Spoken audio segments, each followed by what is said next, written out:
Okay, good evening everyone. Welcome to Kartikeya Knowledge Center. DSC aspirants కి అందరికి కూడా ఒకసారి హార్ట్లీ కంగ్రాచులేషన్స్. ఇప్పుడు మనము ఈరోజు జనవరి కరెంట్ అఫైర్స్ చదువుకోబోతున్నాం. నవంబరు, డిసెంబరు, జనవరి, ఫిబ్రవరి, మార్చి, ఏప్రిల్, మే ఈ కరెంట్ అఫైర్స్ బాగా చూసుకోండి. చాలు 6 months నోటిఫికేషన్ బిఫోర్ 6 months కాబట్టి, నోటిఫికేషన్ ఏప్రిల్లో వచ్చింది కాబట్టి 6 months బిఫోర్, ఆన్లైన్ ఎగ్జామ్ కాబట్టి మే వరకు చదువుకోవాలి. ఓకే, సో జనవరి ఫిబ్రవరి నుంచి నేను స్టార్ట్ చేస్తాను. ఆల్రెడీ నవంబర్ డిసెంబర్ చెప్పేస్తున్నాను కాబట్టి మీరందరూ కూడా వాటిని ఒకసారి చూసుకోండి. ఆల్రెడీ డిసెంబర్ వరకు మీరు ఎగ్జామ్ కూడా రాశారు కదా. ఓకే, ఆఫ్లైన్ బ్యాచ్ కూడా సమాధానం చెప్పాలి వెంటనే. ఓకే, ఇప్పుడు మనము ఫస్ట్ పేజీ, జనవరిలో ఫస్ట్ పేజీ తీసుకోండి. భారత రాజ్యాంగం 75, అంటే భారత రాజ్యాంగం అమలయ్యి 75 సంవత్సరాలు అయింది. భారత రాజ్యాంగం 1949 నవంబర్ 26వ తేదీన రాజ్యాంగం ఆమోదం పొందింది. భారత రాజ్యాంగం ఆమోదం ఎప్పుడు పొందిందంటే నవంబర్ 26, 1949న. మరి అమల్లోకి ఎప్పుడు వచ్చింది? జనవరి 26 గణతంత్ర దినోత్సవం, జనవరి 26, 1950 అమల్లోకి వచ్చింది. మరి 1949లో రాజ్యాంగం ఆమోదం పొందింది. అప్పటి నుంచి 2024 నవంబర్ 26 వరకు 75 సంవత్సరాలు అయిందనమాట. అందువల్ల రాజ్యాంగం @75 అన్నాం. నవంబర్ 26ని మనము రాజ్యాంగ దినోత్సవం, కాన్స్టిట్యూషనల్ డేగా జరుపుకుంటున్నాం. నవంబర్ 26ని కాన్స్టిట్యూషనల్ డేగా జరుపుకుంటున్నాం. వెరీ వెరీ ఇంపార్టెంట్ బిట్ ఇది. నవంబర్ 26 అంటే కాన్స్టిట్యూషనల్ డే, డిసెంబర్ 26 అంటే గణతంత్ర దినోత్సవం, రిపబ్లిక్ డే. నెక్స్ట్, రాజ్యాంగం యొక్క చరిత్రను మనం బ్రీఫ్గా తెలుసుకుందాం. డేస్ ఆస్పిరెంట్స్గా మనము తెలుసుకోవాలి ఈ విషయం. దీని యొక్క చరిత్ర ఏంటంటే 1946లో అంటే స్వాతంత్రం రాకముందే రాజ్యాంగ పరిషత్తుకి ఎన్నికలు జరిగాయి. 1946లో రాజ్యాంగ పరిషత్తుకి ఎన్నికలు జరిగాయి, స్వాతంత్రానికి ముందు జూలైలో. మొత్తము 389 మంది సభ్యులు. దీనిలో 299 మంది ఇండియా నుంచి, 90 మంది పాకిస్తాన్ నుంచి. అలా వాళ్ళు 1947లో పాకిస్తాన్ విడిపోయింది. ఎప్పుడు? 1947 మనకు స్వాతంత్రం రావడానికి ముందు, ఒక రోజు ముందు, అంటే ఆగస్టు 14వ తేదీన పాకిస్తాన్ విడిపోయింది. అందువల్ల ఆ 90 మంది పాకిస్తాన్లోకి వెళ్ళిపోయారు. కాబట్టి కేవలం ఇండియాలో రాజ్యాంగ సభ సభ్యులు ఎంతమంది? 299 మంది. 1946 డిసెంబర్ 9వ తేదీన 1946 డిసెంబర్ 9వ తేదీన మొదటి సమావేశం నిర్వహించారు. ఆ మొదటి సమావేశంలో 389 మంది ఉన్నారు. ఎందుకంటే అప్పుడు స్వాతంత్రం రాలేదు కాబట్టి. సో 389 మంది ఉన్నారు. తొలి సమావేశం నిర్వహించుకున్నారు. మరి ఈ తొలి సమావేశంలోనే మా రాజ్యాంగం సపరేట్ కావాలని పాకిస్తాన్ వాళ్ళు సపరేట్గా రాజ్యాంగం రాసుకున్నారు, ఇండియా వాళ్ళు సపరేట్ రాజ్యాంగం రాసుకున్నారు. ఇండియాలోనే రాజ్యాంగం రాసుకొని ఎత్తుకోపోయినారు వాళ్ళు. ఓకేనా? ఇప్పుడు మనం కేవలం మన ఇండియా రాజ్యాంగ పరిషత్ గురించి మాత్రమే చెప్పుకుంటాం. రాజ్యాంగ పరిషత్ అంటే రాజ్యాంగ పరిషత్తులో సభ్యులు కొంతమంది ఉంటారు, వాళ్ళే రాజ్యాంగాన్ని రాశారు. మరి ఈ రాజ్యాంగ పరిషత్కి తాత్కాలిక అధ్యక్షుడు ఎవరంటే సచ్చిదానంద సిన్హా. చాలాసార్లు అడుగున్నాడు ఈ బిట్టు. తాత్కాలిక అధ్యక్షుడు అంటే రాజ్యాంగ పరిషత్ ఏర్పడింది అప్పుడు సీనియర్గా ఎవరున్నారంటే ఆయన ఎక్కువ ఏజ్ అనమాట, దాదాపు 71 years అట్లా ఉండింది ఆయనకి. సో ఆయనే సీనియర్ కాబట్టి ఆయన సచ్చిదానంద సిన్హాని తాత్కాలిక అధ్యక్షుడిగా పెట్టుకుని డిసెంబర్ 11 మొదటి సమావేశం డిసెంబర్ 9న జరిగింది. రెండు రోజుల తర్వాత డిసెంబర్ 11వ తేదీన శాశ్వత అధ్యక్షుడిగా బాబు రాజేంద్ర ప్రసాద్ని ఎన్నుకున్నారు. శాశ్వత అధ్యక్షుడిగా బాబు రాజేంద్ర ప్రసాద్ని ఎన్నుకున్నాడు. ఈ రాజేంద్ర ప్రసాద్ గారే తర్వాత మొదటి రాష్ట్రపతి అయినాడు. కాన్సెప్ట్ బాగా గుర్తుపెట్టుకోవాలా. సో రాజ్యాంగ పరిషత్కి శాశ్వత అధ్యక్షుడు ఎవరంటే బాబు రాజేంద్ర ప్రసాద్. మరి ఉపాధ్యక్షుడు ఎవరంటే హెచ్సి ముఖర్జీ, మరియు రెండవ ఉపాధ్యక్షుడు ఎవరంటే టి కృష్ణమాచారి. ఓకేనా? నెక్స్ట్ 11వ తేదీన శాశ్వత అధ్యక్షుడు ఎన్నుకున్న తర్వాత ఒక 2 రోజుల తర్వాత అంటే డిసెంబర్ 13వ తేదీన 1946 డిసెంబర్ 13వ తేదీన నెహ్రూ ఒక తీర్మానాన్ని ప్రవేశపెట్టాడు. ఏంటి ఆ తీర్మానం? ఆ తీర్మానం పేరేంటంటే చారిత్రక లక్ష్యాలు, ఆశయాలు తీర్మానం. అంటే చారిత్రకు సంబంధించిన, మన భారతదేశ చరిత్రకు సంబంధించిన లక్ష్యాలు, ఆశయాల్ని మనం తీర్మానించుకుంటాం అని ఒక తీర్మానాన్ని ప్రవేశపెట్టాడు. ఓకేనా? ఈ తీర్మానాన్ని డిసెంబర్ 13న ఆయన ప్రవేశపెడితే ఆ తర్వాత సంవత్సరం జనవరి 22న 1947 నెక్స్ట్ సంవత్సరం జనవరి 22న నెహ్రూ తీర్మానాన్ని ఆమోదించారు.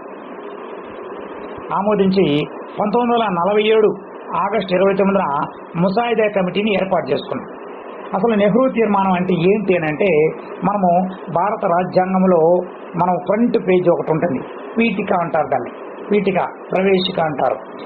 భారత ప్రజలమైన మేము మా భారతదేశాన్ని సార్వభౌమ సర్వసత్తాక లౌకిక గణతంత్ర రాజ్యంగా అని రాస్తూ చివరగా ఈ రాజ్యాంగాన్ని మేము అర్పించుకుంటున్నామని ఒక ప్రియాంబుల్ ప్రవేశిక అనేది రాసి ఉంటుందన్నమాట.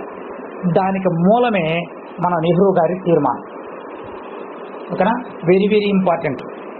ఇది డిసెంబర్ 13 నెహ్రూ తీర్మానాన్ని ప్రవేశపెట్టాడు. భారత రాజ్యాంగం యొక్క ప్రవేశిక ఎవరి తీర్మానం అంటే నెహ్రూ గారి తీర్మానం. నెహ్రూ గారు ఆ తీర్మానాన్ని యాస్టీజ్గా అట్లా ప్రవేశపెట్టాడు. దాని అట్టే తీసుకొచ్చి ప్రవేశికలో పొందుపరిచారు. రైట్. 1947 జనవరి 22న నెహ్రూ తీర్మానాన్ని ఆమోదించేశారు. ఆమోదించి ఇది ప్రవేశికగా పెడదామనేసి ఫిక్స్ అయిపోయారు. 1947 స్వాతంత్రం వచ్చిన తర్వాత ఆగస్టు 29 అంతా మనకు రెండు పేర్లు గుర్తు రావాలా. తెలుగు భాషా దినోత్సవం. Very good. మాతృభాషా దినోత్సవం, తెలుగు మాతృభాషా దినోత్సవం. రెండోది జాతీయ క్రీడా దినోత్సవం, ధ్యాన్ చంద్ పుట్టినరోజు. కాబట్టి ఇవి రెండు గుర్తు రావాలా. సో అదే రోజున ముసాయిదా కమిటీ ఏర్పాటు చేసుకున్నారు. ముసాయిదా కమిటీ అంటే, ముసాయిదా అంటే drafting committee. Drafting committee chairman ఎవరు? Doctor BR Ambedkar.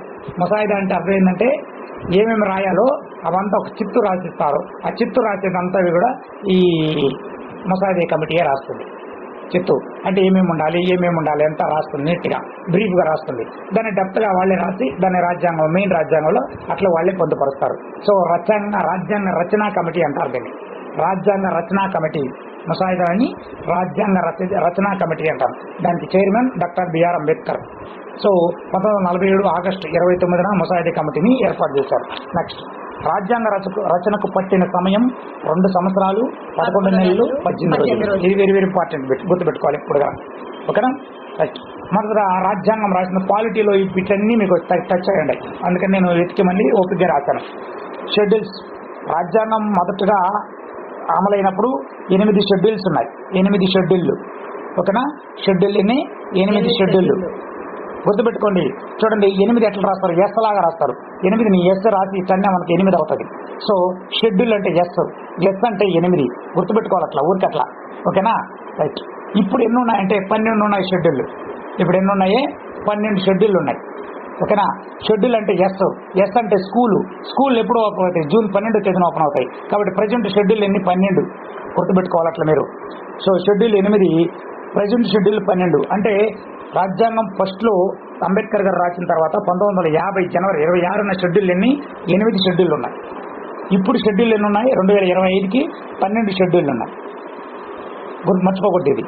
Schedule confuse అవుతుంటారు. 8, 12 వచ్చి ప్రజెంట్, 8 వచ్చి అప్పుడు. రైట్. నెక్స్ట్, ఆర్టికల్స్ ఎప్పుడు ఎక్కువ ఉంటాయి. సో 395 ఆర్టికల్స్ అప్పుడు, 395 ఆర్టికల్స్, 395 395 ఆర్టికల్స్. ఇప్పుడు 448 ఆర్టికల్స్. 448 ఆర్టికల్స్. 4 కూడితే 8. 4 కూడితే 8. So 448 articles. నెక్స్ట్, ఇంతకుముందు భాగాలు 12 భాగాలు ఉన్నాయి. ఓకేనా, ఇప్పుడు 25 భాగాలు వచ్చినాయి. ఇప్పుడు 25 భాగాలు ఉన్నాయి. ఓకేనా, అప్పుడు 12 భాగాలు, ఇప్పుడు 25 భాగాలు. రైట్, అర్థమైందా? రైట్. నెక్స్ట్, మరి అమలైంది ఎప్పుడు? ఇది మనందరూ తెలుసు, గణతంత్ర దినోత్సవం. ఆ రోజుని రాజ్యాంగం అమలైన దినోత్సవాన్ని గణతంత్ర దినోత్సవం అంటారు.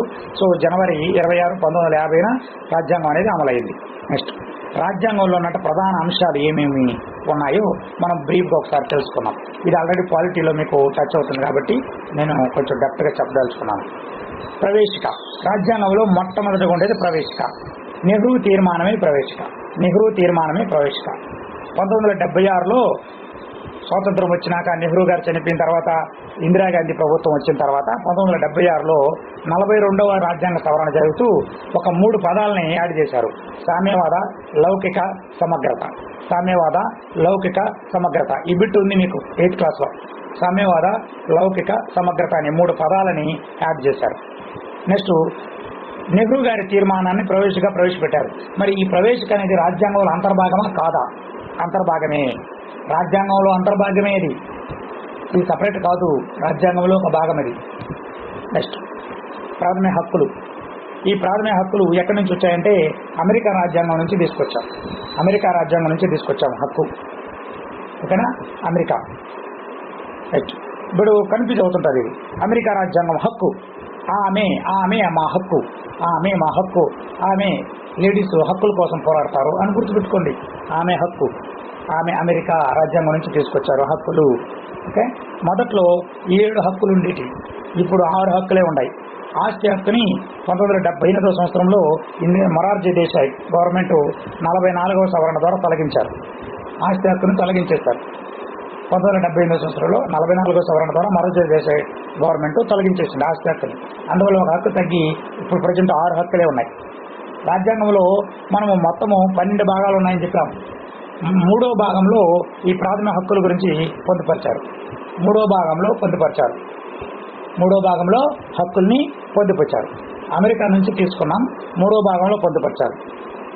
ఈ హక్కులకి న్యాయ సంరక్షణ ఉంది. హక్కుకి ఏదైనా భంగం కలిగితే వెంటనే నువ్వు కోర్టులో కేసేసి నీ హక్కును నువ్వు పొందొచ్చు. అందువల్ల దీనికి న్యాయ సంరక్షణ ఉంది అని చెప్తాం. నెక్స్ట్ ఆర్టికల్స్ 12 నుంచి 35 వరకు ఉన్న వాటిని ప్రాథమిక హక్కులు అని అంటాం. 12వ ఆర్టికల్ నుంచి 35 ఆర్టికల్, మామూలుగా 395 ఆర్టికల్స్ అన్నాం కదా, ఈ వరుస క్రమంలో ఉంటాయి. దాంట్లో 12వ ఆర్టికల్ నుంచి 35 ఆర్టికల్ వరకు ఉన్న వాటిని మనము ప్రాథమిక హక్కులు అంటాం. ఓకేనా? రైట్. మరి ఈ హక్కులు 6 రకాలని చెప్పాం. ఈ 6 రకాల హక్కుల గురించి మనం ఒకసారి బ్రీఫ్గా చూసుకున్నాం.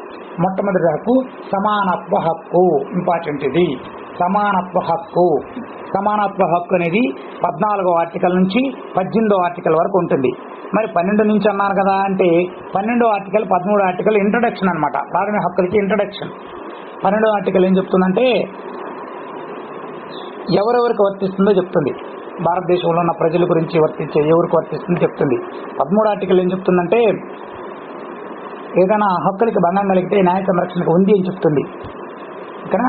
సో ఇక్కడ ఈ సమానత్వ హక్కు అనేది 14వ ఆర్టికల్ నుంచి 18వ ఆర్టికల్ వరకు ఉంటుంది. సమానత్వ హక్కు 14వ ఆర్టికల్ నుంచి 18వ ఆర్టికల్ వరకు ఉంటుంది. ఓకేనా? ఇది గుర్తుపెట్టుకోండి. సింపుల్గా ఎట్లా గుర్తుపెట్టుకోవాలంటే 14 ఏళ్ళు వచ్చిందనుకో ఒక పిల్లవాడికి, ఒక బిడ్డకి, ఇద్దరు ఒక అబ్బాయి ఒక అమ్మాయి ఒక ఇంట్లో ఉన్నారనుకో, చిన్నప్పటి నుంచి వాళ్ళు ఎలా అయినా సర్దుకుంటారు. కానీ 14 ఏళ్ళు అంటే కౌమార దశ వచ్చిన తర్వాత వాడు నేను సమానమే, మేమిద్దరం ఒకటే అని అమ్మాయి అబ్బాయి పోట్లాడుకుంటారు. కాబట్టి అది గుర్తుపెట్టుకోండి. 14 నుంచి 18 సంవత్సరాల వరకు, 14 నుంచి 18 ఆర్టికల్ వరకు సమానత్వ హక్కు. నెక్స్ట్ స్వాతంత్ర హక్కు. 19 ఏళ్ళు వచ్చిందనుకో వాడికి 22 ఏళ్ళ వరకు అంటే డిగ్రీ పోయేంత వరకు వాడు నాకు స్వాతంత్రం వచ్చేసిందని ఫీల్ అవుతాడు. ఓకేనా? నేను స్వతంత్ర జీవిని, నా మీద మీరు రిస్ట్రిక్షన్ ఏంటి, నేను ఏ టైం కానీ వస్తా, ఎట్టన్నా పోతానా ఇష్టం అన్నట్టుగా మాట్లాడతాడు టీనేజ్లో. సో 19 ఆర్టికల్ నుంచి 22 ఆర్టికల్ వరకు స్వాతంత్ర హక్కు. 19 ఆర్టికల్ నుంచి 22 వరకు స్వాతంత్ర హక్కు. ఓకేనా? రైట్. నెక్స్ట్ పీడనాన్ని నిరోధించే హక్కు. 23-24 సంవత్సరాలు వచ్చిందనుకో, ఆ వయసు వచ్చిందనుకో, డిగ్రీ అయిపోతుంది వాడికి, బ్యాక్లాగ్లు అన్నీ పెట్టుకుంటాడు. అప్పుడు వాడి మీద ప్రెషర్ పెరుగుతుంది. అన్ని కంప్లీట్ చేస్తేనే డిగ్రీ సర్టిఫికేట్ ఇస్తారు. కాబట్టి పీడనాన్ని నిరోధించే హక్కు 23-24 ఆర్టికల్ వరకు. నంబర్లు గుర్తుపెట్టుకోవడానికి నేను హింట్ ఇస్తున్నా. 23-24 ఏజ్ అంటే మనం గుర్తు రావాల్సింది, ఓహో సబ్జెక్ట్స్ని బ్యాక్లాగ్ పెట్టుకుంటాడు. సో బ్యాక్లాగ్ పెట్టుకుంటే వాడి మీద ప్రెషర్ పెరుగుతుంది. సో అది పీడనాన్ని నిరోధించే హక్కు. రైట్. మత స్వాతంత్ర హక్కు. 25-28 సంవత్సరాలు వచ్చిందనుకో, ఓకేనా, అది మత స్వాతంత్ర హక్కు. వాడికి స్వతంత్రం వస్తుంది, మత స్వాతంత్రం వస్తుంది 25-28. నెక్స్ట్ విద్యాభిషేక సాంస్కృతి హక్కు. 29 నుంచి 30 వరకు విద్యాభిషేక సాంస్కృతి హక్కు. నెక్స్ట్ చివరిది 32 వచ్చేసి రాజ్యాంగ పరిహారపు హక్కు. 32 పళ్ళు రాలిపోతాయి. రాజ్యాంగంలో ఉన్న హక్కులు మనకి ఇవ్వకపోతే ఎవరికైనా 32 పళ్ళు రాలిపోతాయి. అట్లా గుర్తుపెట్టుకోండి. రాజ్యాంగం పరిహారపు హక్కు. ఓకేనా? ఏంటి హక్కులు అంటే సమానత్వ హక్కు అంటే చట్టం ముందు అందరూ సమానులే, అవకాశాలలో అందరికీ సమానమే, ఓకేనా, న్యాయంలో అందరికీ సమానమే, అన్ని ఉద్యోగాలలో అందరికీ సమానమే, ప్రతి విషయంలోనూ సమానత్వం ఉంటుంది అనేది సమానత్వ హక్కు తెలియజేస్తుంది. స్వాతంత్ర్య హక్కు ఏం చెప్తుందంటే జీవించడం నీ స్వతంత్రం, ఈ దేశంలో ఎక్కడైనా సంచరించడం నీ స్వతంత్రం, ఇతరులని నొప్పించకుండా ఏదైనా మాట్లాడడం నీ స్వతంత్రం. సో ఇవన్నీ స్వాతంత్ర్య హక్కు కిందకు వస్తాయి. పీడనాన్ని నిరోధించే హక్కు అంటే బలవంతంగా ఈ కోర్సే చదువు, బలవంతంగా ఈ చదివి ఈ పని చెయ్యి అని ఎవరు కూడా నిన్ను నిరోధించకూడదు. సో పీడనాన్ని నిరోధించే హక్కు అనమాట ఇది. వెట్టి చాకరి నుంచి విముక్తులు అవ్వడము, అదేవిధంగా చిన్నపిల్లల బాల కార్మిక వ్యవస్థ నుంచి విముక్తులు అవ్వడము, ఇవన్నీ పీడనాన్ని నిరోధించే హక్కు కిందకు వస్తాయి. నెక్స్ట్ మత స్వాతంత్ర హక్కు. నీ దేశంలో ఏ మతాన్ని ఆశ్రయించవచ్చు, ఒక మతం నుంచి ఒక మతానికి మారచ్చు. సో నీ మతాన్ని భావాలని ఇతర మతాలను ఇబ్బంది పెట్టకుండా ప్రచారం చేసుకోవచ్చు. ఇవన్నీ మత స్వాతంత్ర హక్కు. విద్యా విషయ సాంస్కృతిక హక్కు అంటే ఏ సంస్కృతినైనా ఏ విద్యనైనా నువ్వు పొందవచ్చు, నువ్వు విద్యా సంస్థలను స్థాపించుకోవచ్చు. అల్పసంఖ్యాక వర్గాల వారు విద్యా సంస్థలను స్థాపించుకొని వాళ్ళకి నచ్చిన విద్యను పొందవచ్చు. ఇవన్నీ విద్యా విషయ సాంస్కృతిక హక్కులకు వస్తాయి. ఏ హక్కుకైనా బంధం కలిగితే న్యాయస్థానాన్ని ఆశ్రయించవచ్చు. న్యాయస్థానము నీకు ఖచ్చితంగా న్యాయం చేయాలి అని చెప్పేది రాజ్యాంగ పరిహార హక్కు. ఇది ఇంపార్టెంట్, గుర్తుపెట్టుకోవాలా. నంబరింగ్ అడుగుతాడు, ఆర్టికల్స్ నంబర్ అడుగుతాడు, హక్కుల యొక్క రకాలు అడుగుతాడు. రైట్, ఇది ఇంపార్టెంట్. నెక్స్ట్ హక్కుల తర్వాత మొదట ప్రవేశిక చెప్పుకున్నాం. నేను ప్రవేశిక అనేది నెహ్రూ యొక్క తీర్మానం అని చెప్పుకున్నాం. ప్రాథమిక హక్కులు అమెరికా రాజ్యాంగం నుంచి తీసుకున్నాం. 3వ భాగంలో ఉన్నాయి 6 హక్కులు. మొట్టమొదటి 7 హక్కులు ఉన్నాయి, ఆస్తి హక్కును తొలగించేశారు. సో ఇప్పుడు 6 హక్కులే ఉన్నాయి అని చెప్పుకున్నాం. ఇప్పుడు ప్రాథమిక విధుల గురించి చెప్పుకున్నాం. ఓకేనా. రష్యా రాజ్యాంగం నుంచి తీసుకున్నది విధులు. ఓకేనా. రష్యా రాజ్యాంగం నుంచి తీసుకునే విధులు. మీరు కన్ఫ్యూజ్ అవుతుంటారు, అక్కడ కన్ఫ్యూజ్ చేసేటట్టు బ్యాచింగ్ ఫాలోయింగ్ వేస్తుంటాడు. గుర్తుపెట్టుకోండి, రష్యా రాజ్యాంగం నుంచి విధులు తీసుకున్నారు. విధులు ఎక్కడి నుంచి తీసుకున్నారు? రష్యా రాజ్యాంగం నుంచి. రా అంటే రష్యా, అవి అంటే విధులు, రవి అంటే సూర్యుడు. ఓకేనా. రవి అంటే సూర్యుడు. సూర్యుడు యొక్క విధి అంటే రోజు నువ్వు ఏమన్నా పని చేయి, నువ్వు ఎట్లన్నా ఉంటావు, నువ్వు పొద్దున 6కి లేస్తావు, 3కి లేస్తావు, 5కి లేస్తావు, నీ ఇష్టం. కానీ సూర్యుడు ప్రతిరోజు పాప ఆయన విధి ప్రకారం ఉదయిస్తాడు, విధి ప్రకారం అస్తమిస్తాడు. కాబట్టి రవి విధి, గుర్తుపెట్టుకోండి. సో రష్యా రాజ్యాంగం విధి. కన్ఫ్యూజ్ అవుతారు మీరు ఇక్కడ, ఖచ్చితంగా కన్ఫ్యూజ్ అవుతారు. ఏ రాజ్యాంగం నుంచి ఏం తీసుకున్నారని. అమెరికా, ఆమె నా హక్కు, ఆమెని పొందడం నా హక్కు, ఆమెను పెళ్లి చేసుకోవడం నా హక్కు. అమెరికా రాజ్యాంగం హక్కులు. అదేవిధంగా విధులు, రష్యా రాజ్యాంగం నుంచి తీసుకున్న విధులు రవి, గుర్తుపెట్టుకోండి. రష్యా రాజ్యాంగం నుంచి తీసుకున్నాం. 1976లో 42వ రాజ్యాంగ సవరణ ద్వారా వీటిని చేర్చారు. ఇంపార్టెంట్. 1976లో 42వ రాజ్యాంగ సవరణ ద్వారా నెహ్రూ తీర్మానాన్ని కాస్త మార్చి 3 పదాలు చేర్చారని చెప్పాను. సామ్యవాదం, లౌకిక సమగ్రత అని. ఓకేనా. ఇప్పుడు 42వ రాజ్యాంగ సవరణ ద్వారా ప్రాథమిక విధులను చేర్చారు. ఇక్కడ మీకు కన్ఫ్యూజ్ చేస్తుంటారు. అంటే ప్రాథమిక విధులు అనేటివి అంబేద్కర్ రాజ్యాంగంలో ఉన్నాయా లేవా? లేవు. ప్రాథమిక విధులు ఎప్పుడు వచ్చాయి? 1976లో 42వ రాజ్యాంగ సవరణ ద్వారా తెచ్చారు. ఇవి కూడా ఎక్కడి నుంచి తీసుకున్నారంటే వాళ్ళు కూడా రష్యా నుంచే తీసుకున్నారు. అంబేద్కర్ రాసిన రాజ్యాంగంలో విధులు లేవు. ఓకేనా. అందుకని సర్దార్ స్వరణ్ సింగ్ అనే ఆయన ఒక కమిటీ, ఆయన పేరుతో ఇందిరాగాంధీ ఒక కమిటీ చేస్తుంది. సర్దార్ స్వరణ్ సింగ్ అనే కమిటీ చేస్తారు. ఆయన ఏమంటాడంటే, మన పూర్వీకులు ఎవరైతే అంబేద్కర్ గారు కావచ్చు, ఇంకెవరైతే రాజ్యాంగ నిర్మాతలు ఉన్నారో 297 మంది ఉన్నారు కదా, వాళ్ళందరూ కూడా మన పూర్వీకులు విస్మరించినటువంటి కొన్ని అంశాలని విధుల రూపంలో మేము ప్రవేశపెడుతున్నామని చెప్పి 1976లో 42వ రాజ్యాంగ సవరణ ద్వారా చేర్చారు. నెక్స్ట్ ఇందిరాగాంధీ గారు సర్దార్ స్వరణ్ సింగ్ కమిటీ ద్వారా సిఫారసు ద్వారా ప్రాథమిక విధులని చేర్చారు. ఇంపార్టెంట్ బిట్ ఇది.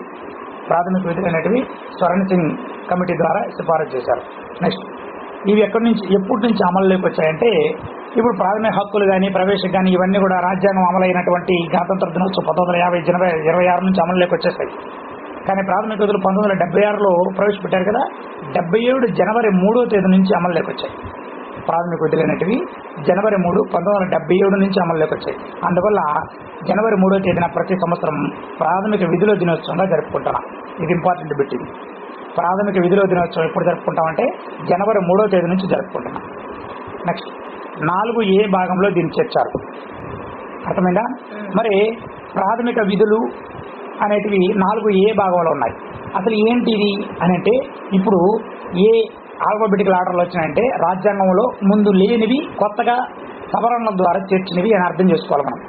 మరి అసలైన 4వ భాగంలో ఏమున్నాయంటే ఆదేశిక సూత్రాలు అనేటివి ఉన్నాయి. ఓకేనా. 4లో ఆదేశ సూత్రాలు ఉన్నాయి. 4A అనే ఒక భాగాన్ని తగిలించారు, అది ప్రాథమిక విధులు. 4A భాగంలో ఉన్నాయి. 3వ భాగంలో ప్రాథమిక హక్కులు ఉన్నాయి. 4A భాగంలో ప్రాథమిక విధులు ఉన్నాయి. మరి దీంట్లో 11 విధులు ఉన్నాయి. మనము హక్కులు 7 ఉన్నాయి మొదట, తర్వాత 6గా మార్చారు, ఆస్తి హక్కు తీసేసారని తెలుసుకున్నాం. మరి ప్రాథమిక విధులు 11 విధులు ఉన్నాయి. మొట్టమొదటిగా 1976లో 10 విధులే పెట్టారు. 10 విధులే పెట్టారు, కానీ ఇప్పుడు 11 విధులు ఉన్నాయి. ఆ ఇంకొక విధి ఎప్పుడు వచ్చిందంటే 2002లో యాడ్ చేశారు. అది మనకు సంబంధించిన విధే, ఎడ్యుకేషన్ డిపార్ట్మెంట్ సంబంధించింది. అది ఏంటంటే 6 నుంచి 14 సంవత్సరాల లోపల పిల్లలకి ఉచిత నిర్బంధ విద్య అందించాలి అని 2002 86వ రాజ్యాంగ సవరణ ద్వారా అటల్ బిహారీ వాజ్పేయి గారు ప్రవేశపెట్టారు. ఇది వెరీ వెరీ ఇంపార్టెంట్ బిట్. ఈ బిట్ వచ్చేసింది. మీరు క్వాలిటీ బిట్లన్నా ఉండొచ్చు, పిఐఈలన్నా రావచ్చు, లేదు కరెంట్ అఫైర్స్లో అయినా రావచ్చు. సో ఈ 3 జీకేలో కూడా రావచ్చు. సో 3 అంశాల్లో జరిగే ఏ సెషన్లో ఏదో ఒక సెషన్లో ఖచ్చితంగా ఈ బిట్ ఉంటుంది. అదృష్టవంతులైతే మీకే తగలొచ్చు. కాబట్టి గుర్తుపెట్టుకోండి, ప్రాథమిక విధులు మొట్టమొదటిగా 10 ఉన్నాయి. 1976లో 10 ఉన్నాయి. కొత్తగా ఒక విధి చేర్చారు. అది ఎప్పుడు చేర్చారంటే 2002లో చేర్చారు. అది ఏం చెప్తుందంటే 6 నుంచి 14 సంవత్సరాల లోపల వారి పిల్లలకి విద్యను అందించాలి, ఉచిత నిర్బంధ విద్యను అందించాలి. అది పిల్లలకి ఉపాధ్యాయులు అందించాలి, తల్లిదండ్రులు అందించాలి, ప్రభుత్వము అందించాలి. ఒక పిల్లవాడిని మా బిడ్డ నా ఇష్టం, నేను చదివించుకుంటాను, నా ఇష్టం అని అనకూడదు తల్లిదండ్రులు. ఓకేనా. పాఠశాలకి ఖచ్చితంగా వచ్చి ఉపాధ్యాయుడు పాఠం వాడికి ఇది చెప్పాలి. అదొక విధి. ఓడున్న పరిసర ప్రాంతాల్లో పాఠశాల ఖచ్చితంగా ఉండాలి. దాన్ని మూసేసేయడం, స్కూల్ లేకుండా చేయడం, ప్రభుత్వం అలా చేయకూడదు. ప్రభుత్వం పాఠశాలని నిర్వహించాలి. సో ఇవన్నీ కూడా ఈ విధి కిందకే వస్తాయి. కాబట్టి 6 నుంచి 14 సంవత్సరాల పిల్లలకి ఉచిత నిర్బంధ విద్యను అందించాలనేది 86వ రాజ్యాంగ సవరణ ద్వారా 2002లో ఏపీ వాజ్పేయి ప్రభుత్వం దీన్ని అమలుపరిచింది. సో 10 విధులకి ఒక విధి యాడ్ అయింది. కాబట్టి ఇప్పుడు 11 విధులు ఉన్నాయి. Very very important. కన్ఫ్యూజ్ చేస్తుంటాడు. ప్రాథమిక విధులు ఇప్పుడు 11. రైట్. ప్రాథమిక హక్కులు ఇప్పుడు 6, 7 ఉన్నాయి, ఒకటి తగ్గించారు. ప్రాథమిక విధులు 10 ఉన్నాయి, ఒకటి పెంచారు. Right, clear. నెక్స్ట్, మరి ప్రాథమిక విధుల్లో కూడా మనకు విద్యకు సంబంధించింది ఒకటి ఉంది. 21A అనే ఆర్టికల్. 21A అనే ఆర్టికల్ ఉంది. 21A ఆర్టికల్ ఏం చెప్తుంది? 6 నుంచి 14 సంవత్సరాల లోపల పిల్లలు ఉచిత నిర్బంధన పొందే హక్కు కలిగి ఉంటారు. విద్య పొందే హక్కు కలిగి ఉంటారు. నెక్స్ట్ ఆదేశిక సూత్రాలు. ఇంతకుముందే చెప్పాను, 3వ భాగంలో ప్రాథమిక హక్కులు ఉంటాయి, 4వ భాగంలో ఆదేశిక సూత్రాలు ఉంటాయని చెప్పాను. మరి 4వ భాగంలో ఉన్నటువంటి ఆదేశిక సూత్రాల్లో ఎక్కడి నుంచి తీసుకున్నారంటే ఐర్లాండ్ రాజ్యాంగం నుంచి తీసుకున్నారు. ఓకేనా. ఐర్లాండ్ రాజ్యాంగం నుంచి తీసుకున్నారు. ఓకేనా. ఐర్లాండ్ రాజ్యాంగం నుంచి తీసుకున్నారు. ఓకేనా. ఓకే. ఆదేశిస్తారు. ఎవరు? నేను ఆదేశిస్తున్నా. ఆదేశం ఇస్తున్నా. నేను ఆదేశం ఇస్తున్నా. ఐర్లాండ్. గుర్తుపెట్టుకోండి. ఆర్టికల్ 36 నుంచి 51 వరకు ఉన్నది ఆదేశిక సూత్రాలు. 36 నుంచి 51 వరకు. వీటిని నిర్దేశిక నియమాలను కూడా అంటారు. మరి సామ్యవాద సమాజ స్థాపన కోసం, శ్రేయరాజ్య స్థాపన కోసం, సంక్షేమ రాజ్య స్థాపన కోసం, ఓకేనా, వీటిని ఆదేశ సూత్రాలని మన భారత రాజ్యాంగంలో చేర్చారు. ఇవి మొదట్లో అంబేద్కర్ రాసిన రాజ్యాంగంలోనే ఉన్నాయి. వీటికి ఇంకొక పేరు ఏంటంటే నిర్దేశిక నియమాలు. అంటే నిర్దేశిస్తారు, ఈ నియమాలు ఉండాలి, గవర్నమెంట్ ఖచ్చితంగా ఈ నియమాలు పాటించాలి అని. శ్రేయరాజ్య స్థాపన అంటే శ్రేయవంతంగా, అంటే మంచిగా రాజ్యాన్ని స్థాపించడం కోసం. సంక్షేమ రాజ్యం అంటే అందరూ క్షేమంగా సంక్షేమ నిధులతో ఉండాలని. సో ఇలా వీటి కోసం ఏర్పాటు చేసేది ఆదేశ సూత్రాల యొక్క బ్యాక్డ్రాప్ అన్నమాట. సామ్యవాద సమాజ స్థాపన కోసం. దీన్ని సోషలిస్ట్ ప్యాటర్న్ ఆఫ్ సొసైటీ అంటారు. వీటికి న్యాయ సంరక్షణ లేదు. Very very important. ప్రాథమిక హక్కులకి న్యాయ సంరక్షణ ఉంది, ఆదేశ సూత్రాలకి న్యాయ సంరక్షణ లేదు. అంటే ఏదైనా చట్టం చేసి వీటిని అమలు చేయాలి. అంతేగాని వీటికి ఏదైనా సమస్య జరిగిందని నువ్వు ఆదేశ సూత్రం ఒకటి అమలు జరగట్లేదని చెప్పి నువ్వు కోర్టుకు వెళ్ళేదానికి అవకాశం లేదు. సో న్యాయ సంరక్షణ లేదన్నమాట. చట్టాల వల్ల అమలు అవుతాయి చట్టాలు. ఏదైనా ఒక ఆదేశ సూత్రం అనుకో, ఉదాహరణకి ప్రతి విద్యాభ్యాసం అయిన ప్రతి విద్యార్థికి లేదా ప్రతి వ్యక్తికి ఉద్యోగం కల్పించాలి, వృత్తిని కల్పించాలి అనేది ఆదేశ సూత్రంలో ఉంది. వృత్తిని కల్పించకపోతే వాడికి నిరుద్యోగ భృతి ఇవ్వాలి అనేది ఉంది. సో అందువల్ల మన గవర్నమెంట్ ఏం చేస్తుందంటే కంపెనీలు పెట్టి ఉద్యోగాలు ఇస్తుంది, ఇలా గవర్నమెంట్ జాబ్స్ ఇచ్చి ఉద్యోగాలు ఇస్తుంది. కాకపోతే ఉపాధి హామీ పనుల ద్వారా చిన్న చిన్న పనుల ద్వారా రోజుకి 100 రోజుల పనులు అని కేటాయించేస్తుంది. మరి ఇది చేయలేదని చెప్పి నువ్వు కోర్టుకు వెళ్ళడానికి అవకాశం లేదు. వాళ్ళు ఇష్టం ఉంటే చేయొచ్చు, కష్టం ఉంటే దాన్ని ఆపేయచ్చు. ఇదనమాట, అది ఆదేశ సూత్రం యొక్క అర్థం. నెక్స్ట్ చివరి పాయింట్, ప్రభుత్వ నిర్మాణం. ప్రభుత్వ నిర్మాణం మనకు మొట్టమొదటిగా మన ప్రభుత్వం అనేది అంతకుముందు చిన్న చిన్న రాజ్యాలుగా చిన్న చిన్న రాజులతో పరిపాలించబడుతుంది. తర్వాత మొఘలులు వచ్చారు, తర్వాత దండయాత్రల ద్వారా రకరకాల వాళ్ళు వచ్చారు, తర్వాత బ్రిటిష్ వాళ్ళు వచ్చారు. సో ప్రభుత్వం అనే మాట మనకు ఏర్పడింది, గవర్నమెంట్ అనేది బ్రిటిష్ గవర్నమెంట్తో ఏర్పడింది. కాబట్టి ఈ ప్రభుత్వ నిర్మాణం అనేది బ్రిటిష్ గవర్నమెంట్ నుంచి తీసుకున్నాం మనం. ఇది ఇంపార్టెంట్. ప్రభుత్వ నిర్మాణం అనే పదాన్ని మనం ఎక్కడి నుంచి తీసుకున్నామంటే బ్రిటన్ నుంచి తీసుకున్నాం, బ్రిటన్ రాజ్యాంగం నుంచి తీసుకున్నాం. ఇక్కడ పార్లమెంటరీ ప్రభుత్వం ఉంది, అంటే కేంద్రంలో ఒక ప్రభుత్వం ఉంటుంది, రాష్ట్రంలో ఒక ప్రభుత్వం ఉంటుంది. ఇప్పుడు మనం ఆల్రెడీ మనకు తెలుసు, కేంద్రంలో లోక్సభ రాజ్యసభ ఉంటాయి, రాష్ట్రంలో శాసన మండలి శాసనసభ ఉంటాయి. నెక్స్ట్ కార్యనిర్వాహక శాఖ ఉంటుంది. మరి ఈ ఉన్నటువంటి రాజ్యసభ లోక్సభలో మెజారిటీ ఎవరైతే ఉంటారో వాళ్ళే కార్యనిర్వాహక శాఖలో ఉంటారు. అంటే ప్రధానమంత్రి కావచ్చు, రాష్ట్రపతి కావచ్చు, ప్రధానమంత్రి కావచ్చు, మంత్రి మండలి కావచ్చు, ఇవి తర్వాత ఐఏఎస్ ఆఫీసర్లు, ఐపీఎస్ ఆఫీసర్లు, వీళ్ళందరూ కలిస్తే కార్యనిర్వాహక శాఖ.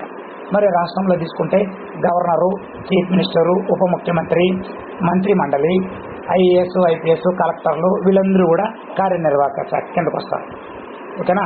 నెక్స్ట్ శాసన నిర్మాణ శాఖ. శాసన నిర్మాణ శాఖ అంటే శాసనాలు చేసేవాళ్ళు. కేంద్రంలో అయితే రాజ్యసభ సభ్యులు, లోక్సభ సభ్యులు, రాష్ట్రంలో అయితే శాసన మండలి సభ్యులు, శాసనసభ సభ్యులు, వీళ్ళని శాసన నిర్మాణ శాఖ అంటారు. ఓకేనా. ఇక్కడ రాజ్యసభని కౌన్సిల్ ఆఫ్ స్టేట్ అంటారు, కౌన్సిల్ ఆఫ్ స్టేట్ అంటారు.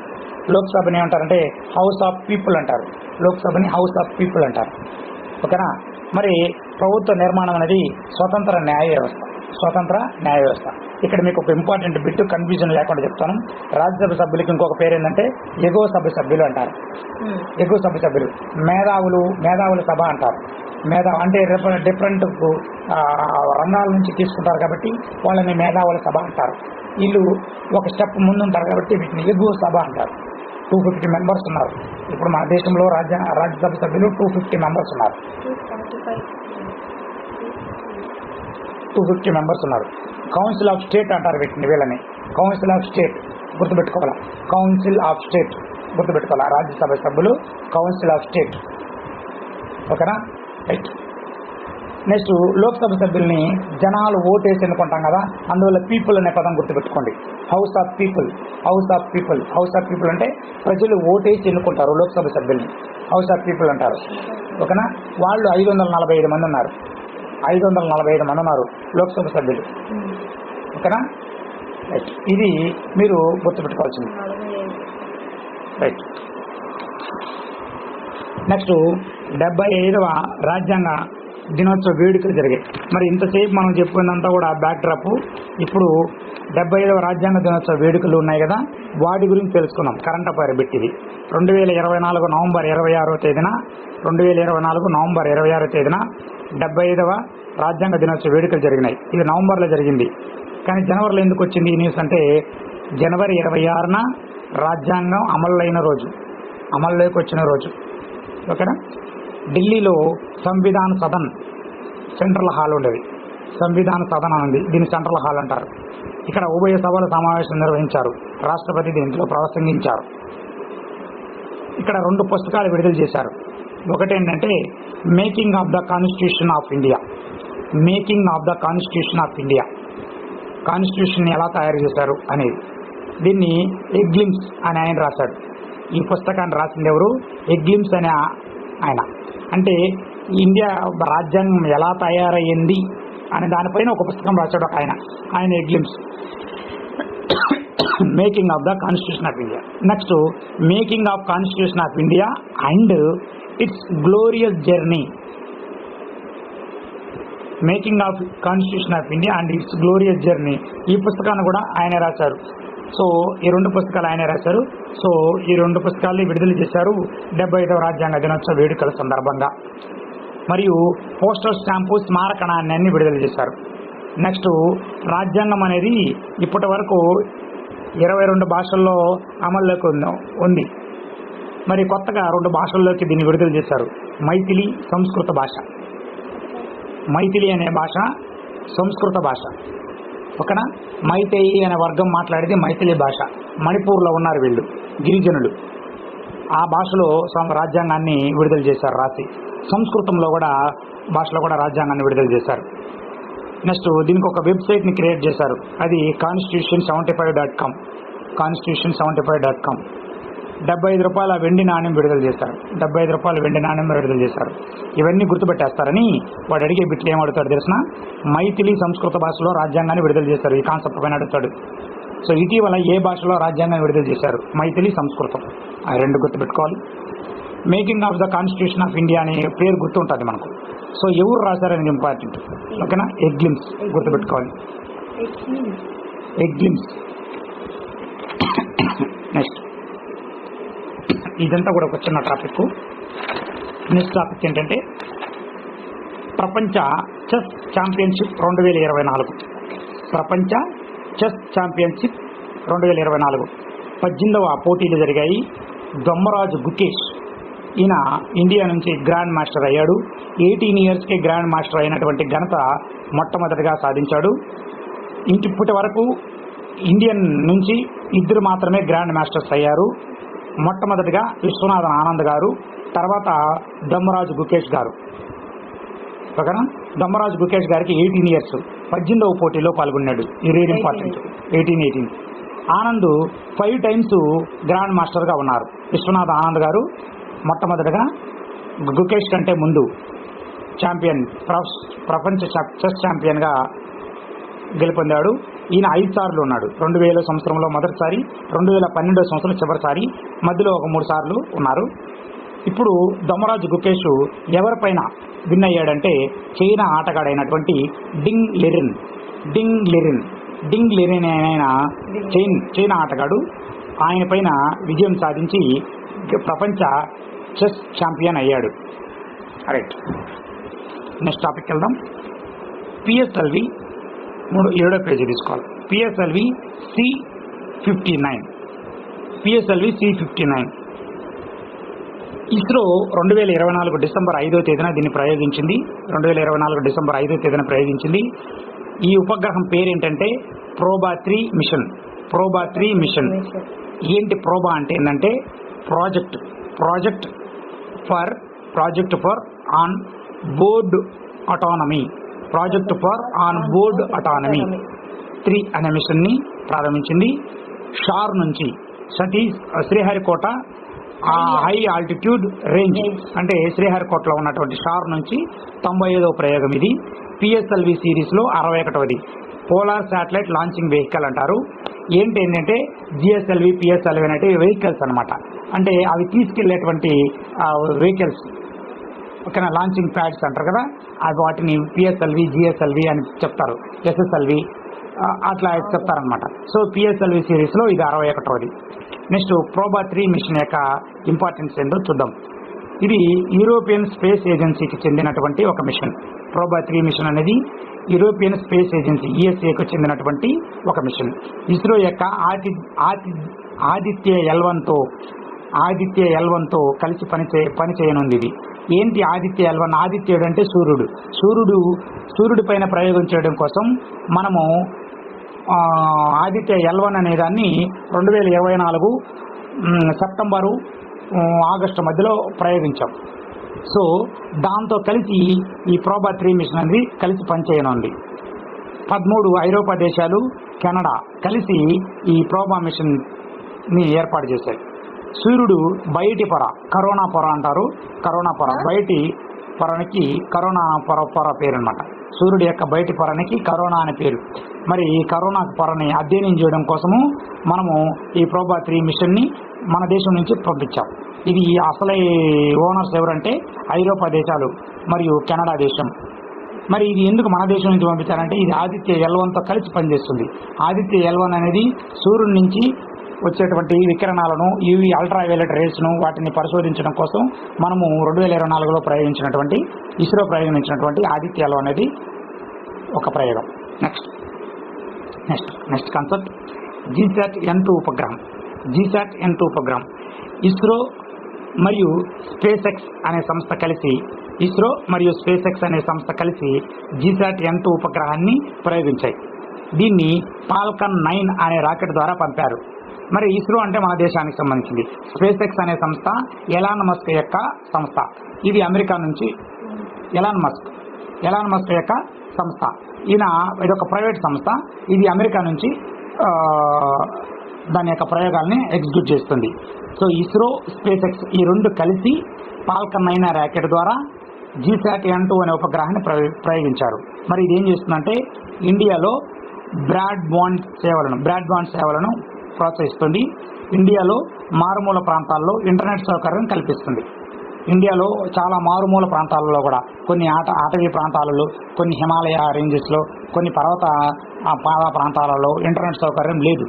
కొన్ని గిరిజన ప్రాంతాల్లో, ముఖ్యంగా ఈశాన్య రాష్ట్రాలలో ఇంటర్నెట్ సౌకర్యం లేదు. మరి ఈ జీశాట్ N2 ఉపగ్రహం ద్వారా అటువంటి ప్రాంతాల్లో కూడా ఇంటర్నెట్ సౌకర్యం కల్పిస్తుంది. ఎందుకంటే వాళ్ళు టిక్టాక్లు చేసుకోవడానికి. ఊరికే తమాషా చేస్తాం. నెక్స్ట్ టాపిక్ G20 దేశాల 19వ శిఖరాగ్ర సదస్సు 2024లో జరిగింది. G20 దేశాల 19వ శిఖరాగ్ర సదస్సు 2024లో జరిగింది. 19వ సమావేశం ఎక్కడ జరిగిందంటే బ్రెజిల్ రాజధాని రియో డి జనీరోలో జరిగింది. దీని మోడర్న్ ఆర్ట్ మ్యూజియం అనే ప్రాంతంలో జరిగింది. ఈ రియో డి జనీరోలో మోడర్న్ ఆర్ట్ మ్యూజియంలో జరిగింది. థీమ్ ఏంటంటే building A just world and A sustainable planet. Building A just world and A sustainable planet. Brazil అధ్యక్షుడు లూయిస్ ఇనాసియో లులా డెసిల్వా అధ్యక్షుడి పేరు డెసిల్వా అని గుర్తుపెట్టుకోండి. ఓకే, డెసిల్వా. మోడీ ఈ సమావేశంలో ప్రసంగించాడు. ఆకలి, పేదరికంపై పోరు, సోషల్ ఇంక్లూజన్ అనే కాన్సెప్ట్ పైన సామాజిక బాధ్యత. ఆకలి, పేదరికంపై పోరు, సోషల్ ఇంక్లూజన్ అనే ఈ యొక్క పేరు పైన మోడీ ప్రసంగించారు.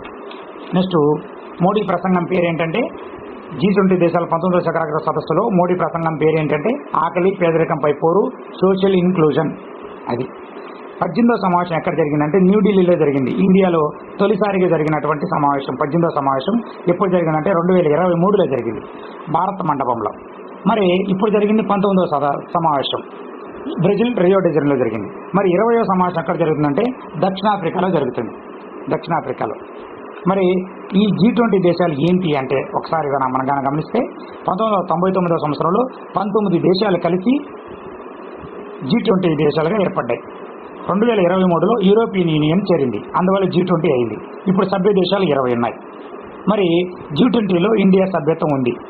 మరి G20లో ఉన్న వేరే గ్రూప్స్ ఏమైనా ఉన్నాయంటే G5 ఉంది. G5 అంటే బ్రెజిల్,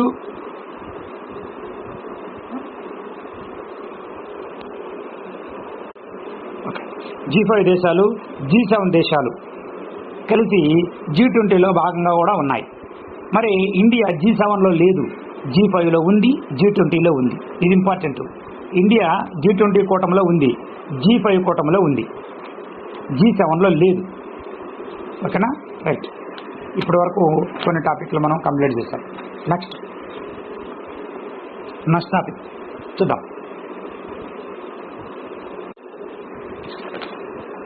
నెక్స్ట్ లాస్ట్ టాపిక్, ఈ రోజుకి లాస్ట్ టాపిక్. ఓకే, ప్రధాని నరేంద్ర మోడీ గారు ఇటీవల అంటే 2025 జనవరిలో నైజీరియా, గయానా దేశాలని పర్యటించారు. నైజీరియా, గయానా దేశాలను పర్యటించారు. ఓకేనా? నైజీరియా, గయానా దేశాలని పర్యటించారు. 2024 నవంబర్లో పర్యటించారు. మరి నైజీరియా రాజధాని ఏంటంటే అబుజా. నైజీరియా అధ్యక్షుడు ఎవరంటే బోలా అహ్మద్ టినుబు. మరి ఇక్కడ ఏం జరిగిందంటే నైజీరియా 2వ అత్యున్నత పురస్కారం మోడీకి ప్రదానం చేశారు. నైజీరియా 2వ అత్యున్నత పురస్కారము అనేది మోడీకి ప్రదానం చేశారు. ఆ పురస్కారం పేరు ఏంటంటే the grand commander of the order of the నైజీర్ అనే పేరు ఉంది కదా, కాబట్టి నైజీరియా అని గుర్తుపెట్టచ్చు. ఇంకే వదిలేయండి. నెక్స్ట్ 1969లో క్వీన్ ఎలిజబెత్కి ఈ అవార్డు ఇచ్చారు. ఈ నైజీరియన్ అవార్డుని 1969లో క్వీన్ ఎలిజబెత్కి ఇచ్చారు. ఓకేనా? అంటే అప్పటి నుంచి విదేశీయులు ఎవరికి ఆ నైజీరియా వాళ్ళు ఇవ్వలేదు, మన మోడీ గారికి ఇచ్చారు. కాబట్టి ఇది ఇంపార్టెంట్ అయినది. మోడీకి ఇది 17వ అంతర్జాతీయ పురస్కారం. దాదాపు మోడీ గారికి 20 అంతర్జాతీయ పురస్కారాలు వచ్చాయి. నెక్స్ట్ పేజీలో మీకు అదే ఉంది, 10వ పేజీలో. కొద్దిగా మీరు దాన్ని కాన్సన్ట్రేషన్ చేసి చదవండి. మన గ్రూప్ 2కి DYOకి ఒక బిట్ ఇచ్చారు, దీంట్లో ఒక బిట్ ఇచ్చారు, దీంట్లో కూడా ఒక బిట్ ఇచ్చారు. ఇది మోడీ గారికి వచ్చిన ప్రయోగం, ప్రదానం చేసిన పురస్కారాలు. నెక్స్ట్ గయానా దేశానికి వెళ్ళాడు. గయానా రాజధాని జార్జ్ టౌన్. అధ్యక్షుడు మహమ్మద్ ఇర్ఫాన్ అలీ. అత్యున్నత పురస్కారం మోడీకి ప్రదానం చేశారు. అత్యున్నత పురస్కారం ఎవరు? గయానా దేశంలో. నైజీరియా వాళ్ళు 2వ అత్యున్నత పురస్కారాన్ని ప్రదానం చేశారు.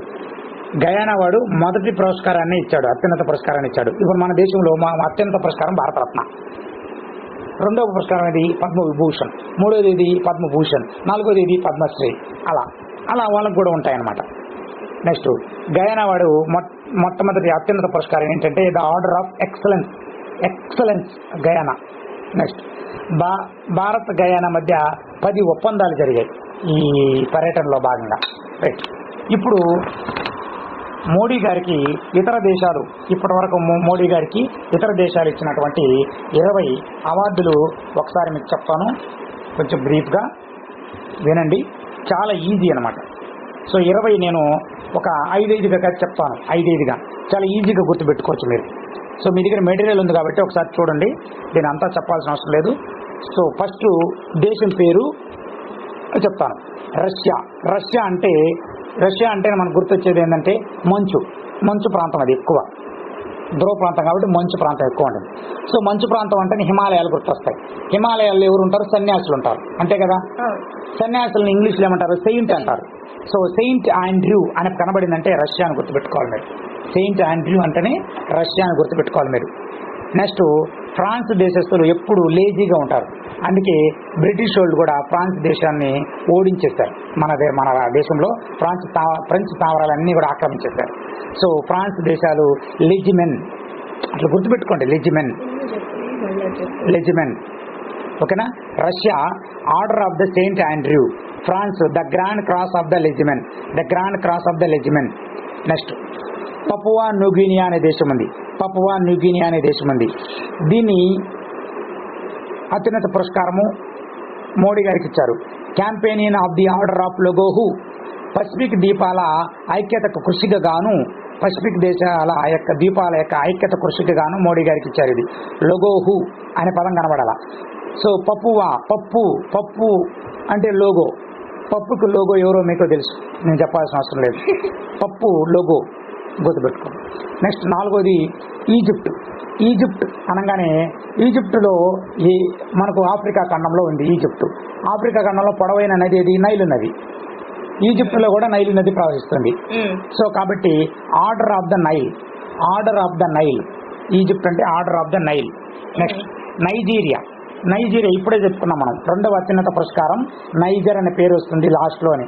Grand commander of the order of the Nigeria 2వ అత్యున్నత పురస్కారం. నెక్స్ట్ పాలస్తీనా దేశం కూడా ఒక పురస్కారం ఇచ్చింది, grand collar of the state of Palestine, పేరులోనండి పాలస్తీనా అని. Next Austria god of honour. Austria అనే దేశము god of honour. Asia god, ఏదైతే పేరు వస్తుందో దేశం పేరు అది మీకు బిట్టిగా ఇవ్వడు, డిఫరెంట్గా ఉన్నదే ఇస్తాడు. కాబట్టి డిఫరెంట్గా ఉన్నది ఫోకస్ చేసుకొని గుర్తుపెట్టుకోండి. ఆస్ట్రియా అంటే మీరు ఆసియా అని గుర్తుపెట్టుకోండి. గాడ్ ఆఫ్ హానర్, గాడ్ అంటే రక్షణ. ఇప్పుడు మన ప్రపంచానికి ఆసియా ఖండం అనేది ఒక రక్షణ లాంటిది. ఎందుకంటే జనాభాకి సమృద్ధి అయిన ప్రాంతం, ఎత్తైన టిబెట్ పీఠభూమి ఉంది. ప్రపంచం అంతా విపత్తుల వల్ల మునిగిపోయిన టిబెట్ పీఠభూమి మునిగిపోదు. కాబట్టి అది ఎక్కడ ఉంది? ఆసియా ఖండంలో ఉంది. అట్లా గుర్తుపెట్టుకోండి. గాడ్ ఆఫ్ హానర్ ఆస్ట్రియా దేశం. Next Afghanistan Amir Amanullah Khan award. Amir Amanullah Khan, Afghanistan Amir of Afghanistan అని గుర్తుపెట్టుకోండి, అమీర్ ఖాన్ అట్లా ఏదో ఒకటి విధంగా. Next UAE United Arab Emirates అంటారు. మరి ఆర్డర్ ఆఫ్ జావేద్ అవార్డు అది, యుఏఈకి జావేద్ అవార్డు, జావేద్ అనగానే యుఏఈ గుర్తు రావాలి. Next Maldives rule of Nishan Izzuddeen, మాల్దీవ్స్కి ఇజుద్దీన్ అని గుర్తుపెట్టుకోండి, ఇజుద్దీన్. నెక్స్ట్ బెహ్రెయిన్ అంటే బెహ్రెయిన్ అనే ఒక దేశం, దాని యొక్క అత్యున్నత పురస్కారం ఏంటంటే king Hamad order of the renaissance, king Hamad order of the renaissance. ఓకేనా. హీరోయిన్ బెహ్రెయిన్ అంటే హీరోయిన్ అని గుర్తుపెట్టుకోండి, బెహ్రెయిన్ అంటే హీరోయిన్ అని గుర్తుపెట్టుకోండి. హీరోయిన్ కి తోడు ఎవరు ఉంటారు, ఇది కింగ్, ఎవరు కింగ్, రాజు అంటే ఎవరు, హీరో, అట్లా గుర్తుపెట్టుకోండి. Right, heroine king. Next Guyana అనే దేశము అత్యంత పురస్కారం ఇచ్చింది the order of excellence. Gaya అంటేనే బయ్యా అని గుర్తుపెట్టుకోండి, గయా అంటే బయ్యా అని గుర్తుపెట్టుకోండి, బయ్యా ఎక్సలెంట్ బయ్యా అని గుర్తుపెట్టుకోండి, గయా అంటే బయ్యా ఎక్సలెంట్ అని పెట్టుకో, ఎక్సలెన్స్. నెక్స్ట్ గ్రీస్ దేశానికి grand cross of order of honour, grand cross of order of honour. Greece అంటే క్రాస్ అని గుర్తుపెట్టుకోండి, గ్రీస్ అంటే క్రాస్ అని గుర్తుపెట్టుకోండి, గ్రీస్ క్రాస్. ఓకేనా. నెక్స్ట్ ఫిజీ అనే దేశం companion of the order of Fiji, companion order of the Fiji అనే దేశం. నెక్స్ట్ భూటాన్ దేశంలో ఆర్డర్ ఆఫ్ డ్రక్ గ్యాల్ఫో, గ్యాల్ఫో అంటే గాల్లో అని గుర్తుపెట్టుకోండి, గాల్లో అని గుర్తుపెట్టుకోండి. భూటాన్ అంటే బూట్ అని గుర్తుపెట్టుకోండి, బూట్ కాలుతుంది అంటే గాల్లో లేస్తారు గడిద అని గుర్తుపెట్టుకోండి, బూట్ గాల్లో అని గుర్తుపెట్టుకోండి. భూటాన్ అంటే గాల్లో, బూట్ గాల్లో. Next USA America, USA. ఇప్పుడు మనం ఎక్కడ ఎవరైనా ఒక సాఫ్ట్వేర్ ఇంజనీర్ యుఎస్ఏకి పోయినాడంటే మంచి మెరిట్లో సాధించి ఉంటాడు కదా, మంచి మెరిట్లో పోయి ఉంటేనే కదా వాడికి యుఎస్ఏలో జాబ్ వస్తుందా, ఊరికి అల్లటప్పటికి అంతా రాదు కదా. కాబట్టి లేజియన్ ఆఫ్ మెరిట్ అని గుర్తుపెట్టుకోండి, లెజియన్ అది యాక్చువల్గా అది లెజియన్ ఆఫ్ మెరిట్ అనే అత్యున్నత పురస్కారాన్ని యుఎస్ఏ ఇచ్చింది. ఎవరికి? మోడీ గారికి. ఇవన్నీ మోడీకి వచ్చినటువంటి ప్రైజులు. నెక్స్ట్ రిపబ్లిక్ ఆఫ్ పలావ్, ఓకేనా. జబకల్ అవార్డు. పలావ్ అంటే బిర్యానీ గుర్తుపెట్టుకోండి, పలావ్ అంటే బిర్యానీ అని గుర్తుపెట్టుకోండి. బిర్యానీ ఏముంటాయి, ఎముకలు ఉంటాయి, బొక్కలు. ఓకేనా. యబకల్ అంటే బొక్కలు, అట్లా గుర్తుపెట్టుకోండి. యబకల్ అంటే యమకల్ లేదా యబకల్, బొక్కలు అంటే మనకి తెలంగాణ వాళ్ళు బొక్కలు అంటే ఎముకలు అని గుర్తుపెట్టుకుంటారు, ముక్కలు చికెన్ ముక్కలు నేను. సో పలావ్ అంటే యబకల్ అవార్డు అని గుర్తుపెట్టుకోండి. Next Kuwait the order of Mubarak all Kabir, Mubarak, Eid Mubarak అంటాం మనం ముస్లిమ్స్ని. ఎక్కువ ఫేమస్ ఎక్కడంటే కువైట్లో, సో అట్లా గుర్తుపెట్టుకోండి. Next Saudi Arabia order of Abdulaziz Saud అనే పేరులోనే ఉంది సౌదీ అరేబియా. నెక్స్ట్ చివరిది డొమినికా పేరులోనే ఉంది, Dominica award of honour. So ఇక్కడ మీకు కన్ఫ్యూజన్ లేకుండా గుర్తుపెట్టుకోవాల్సింది ఏంటంటే అన్ని ఆ దేశం పేర్లలో కొన్ని వస్తాయి, లేనివి కొంచెం గుర్తుపెట్టుకోవాల్సి వస్తుంది. సెయింట్ అనగానే రష్యా అని గుర్తు రావాలి, సెయింట్. లెజిమెన్ అంటే ఫ్రాన్స్, లొగోహు అనగానే లోగో అంటే పప్పు నువేనియా. నైల్ అంటే ఈజిప్ట్ గుర్తు రావాలి, నైజర్ అంటే నైజీరియా, పాలస్తీనా అంటే పాలస్తీనా గుర్తుంటుంది. నెక్స్ట్ గాడ్ అంటేనే గాడ్ ఆఫ్ ఆనర్ అంటేనే ఆస్ట్రియా గుర్తు రావాలి, ఆసియా అంటే ఆస్ట్రియా అని గుర్తు రావాలి. నెక్స్ట్ అమీర్ అనగానే ఆఫ్ఘనిస్తాన్ గుర్తు రావాలి, అమీర్ అంటే. నెక్స్ట్ జావేద్ అంటే యుఏఏ గుర్తు రావాలి. ఇవి కొంచెం కన్ఫ్యూజన్గా ఉంటాయి, 2-3 సార్లు చదివితే గుర్తొస్తాయి. నెక్స్ట్ ఇజుద్దీన్ అంటే మాల్దీవ్స్ గుర్తు రావాలి, ఇజుద్దీన్. నెక్స్ట్ బెహ్రైన్ అంటే హీరోయిన్ అని గుర్తు రావాలి, హీరోయిన్ అంటే కింగ్ గుర్తు రావాలి, కింగ్ హమద్ అవార్డు. గయా బయా ఎక్సలెన్స్, గ్రీస్ అంటే క్రాస్ అని గుర్తు రావాలి, ఫిజీ అంటే ఫిజీ. నెక్స్ట్ భూటాన్ అంటేనే బూట్ అని గుర్తు రావాలి, బూట్ అంటే గాల్ఫో అని గుర్తు రావాలి. నెక్స్ట్ యుఎస్ఏ మెరిట్ అని గుర్తు రావాలి. పలావ్ అంటే యబకల్ అని గుర్తు రావాలి. నెక్స్ట్ కువైట్ అంటేనే ముబారక్ అని గుర్తు రావాలి. నెక్స్ట్ సౌదీ అంటే సౌద్ అని, డొమినికా అంటే డొమినికా దేశం. సో ఇవన్నీ కూడా ఈ 20 అవార్డులు నేర్చుకోండి. ఖచ్చితంగా ఈ బిట్లు ఇస్తాడు. ఎందుకంటే గ్రూప్ 2లో ఇచ్చాడు, డిఓఏకి ఇచ్చాడు ఈ బిట్లు. సో అంత పెద్ద ఎగ్జాంపుల్కి ఇచ్చాడు కాబట్టి మీకు ఇవ్వడంలో ఆశ్చర్యపోనక్కర్లేదు. సో ఖచ్చితంగా బిట్టు మీ జోబీలో ఉన్నట్టే. రైట్. ఇటీవల మహారాష్ట్రానికి జార్ఖండ్కి అసెంబ్లీ ఎన్నికలు జరిగాయి. మహారాష్ట్రలో మహాయుతి కూటమి గెలిచింది. ఇది బీజేపీకి రిలేటెడ్ అనమాట. మరి కాంగ్రెస్కి రిలేటెడ్గా ఉన్నట్టు మహావికాస్ అఘాడీ అనేది ప్రతిపక్షంగా వచ్చింది. మరి మహారాష్ట్రలో సీఎం ఎవరంటే దేవేంద్ర ఫడ్నవీస్. ఇది ఇంపార్టెంట్, దేవేంద్ర ఫడ్నవీస్. మరి గవర్నర్ ఎవరంటే రాధాకృష్ణన్. ఓకేనా. నెక్స్ట్ జార్ఖండ్ అసెంబ్లీ ఎన్నికలు జరిగాయి జార్ఖండ్లో కూడా. దీనిలో కూడా ఎవరు గెలిచారంటే కాంగ్రెస్ గెలిచింది, ఎన్డీఏ కూటమి గెలిచింది. మరి ప్రతిపక్షం ఏంటంటే బీజేపీ, ఎన్డీఏ. దానికి మహారాష్ట్రకి ఆపోజిట్ జార్ఖండ్.